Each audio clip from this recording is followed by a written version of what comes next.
Monitoring memory usage.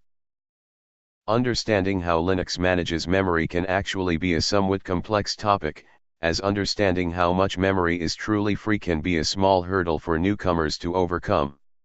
You'll soon see that how Linux manages memory on your server is actually fairly straightforward. For the purpose of monitoring memory usage on our server, we have the free command at our disposal, which we can use to see how much memory is being consumed at any given time.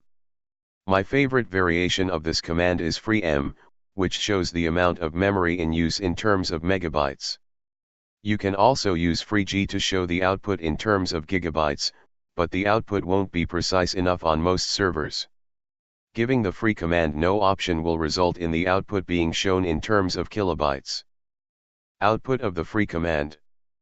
In my opinion, adding the m option makes the free command much more readable. Copy. Freem. Output of the freem command. Since everything is broken down into megabytes, it's much easier to read, at least for me. To follow along, refer to the previous screenshot, and I will explain how to interpret the results of the free command. At first glance, it may appear as though the server has only 205 megabytes free. You'll see this in the first row and third column under free. In actuality, the number you'll really want to pay attention to is the number under available, which is 392 megabytes in this case. That's how much memory is actually free. Since this server has 481 megabytes of total RAM available, you'll see this on the first row, under total. This means that most of the RAM is free, and this server is not really working that hard at all. Some additional explanation is necessary to truly understand these numbers. You could very well stop reading this section right now as long as you take away from it that the available column represents how much memory is free for your applications to use.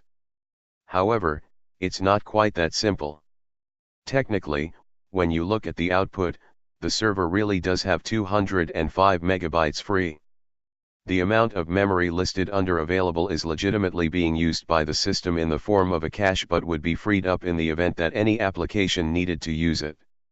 If an application starts and needs a decent chunk of memory in order to run, the kernel will provide it with some memory from this cache if it needed it. Linux, like most modern systems, subscribes to the belief that unused RAM is wasted RAM.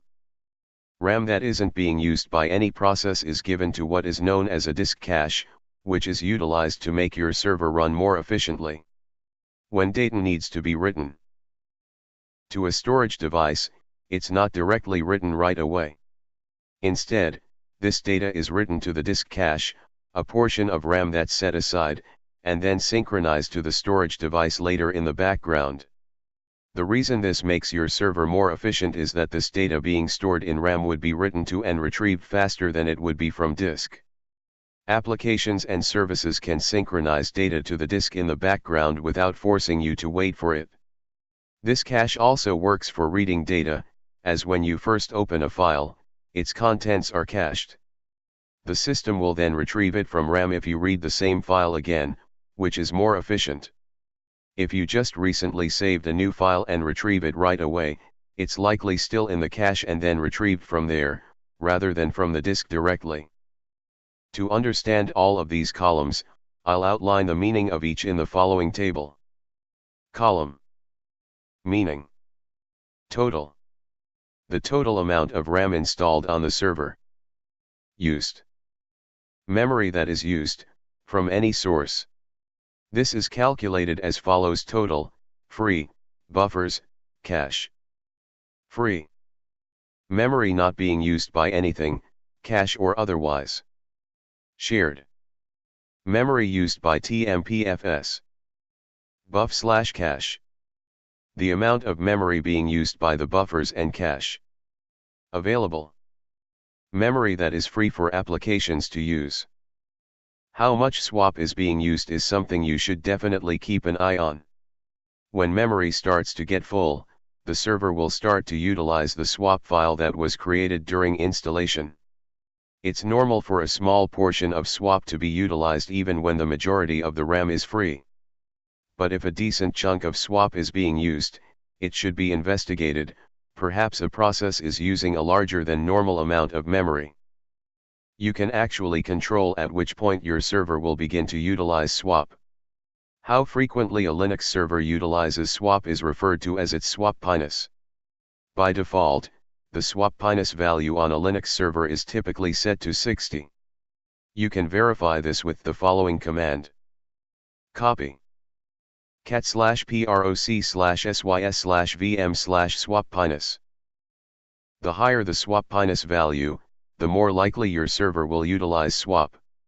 If the swap Pinus value is set to 100, your server will use swap as much as possible. If you set it to 0, swap will never be used at all. This value correlates roughly to the percentage of RAM being used. For example, if you set swap Pinus to 20, swap will be used when RAM becomes, roughly, 80% full. If you set it to 50, swap will start being used when half your RAM is being used, and so on. To change this value on the fly, you can execute the following command. Copy sudo sysctlvm.swappinus equals 30.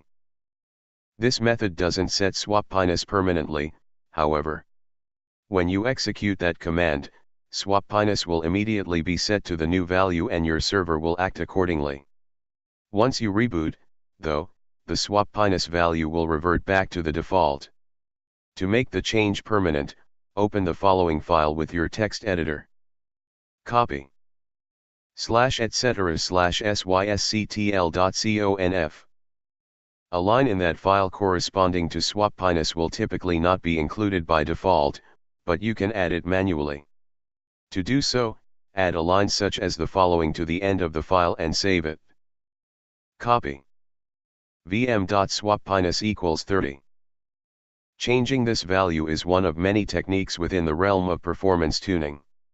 While the default value of 60 is probably fine for most, there may be a situation where you're running a performance-minded application and can't afford to have it swap any more than it absolutely has to. In such a situation, you would try different values for swap Pinus and use whichever one works best during your performance tests.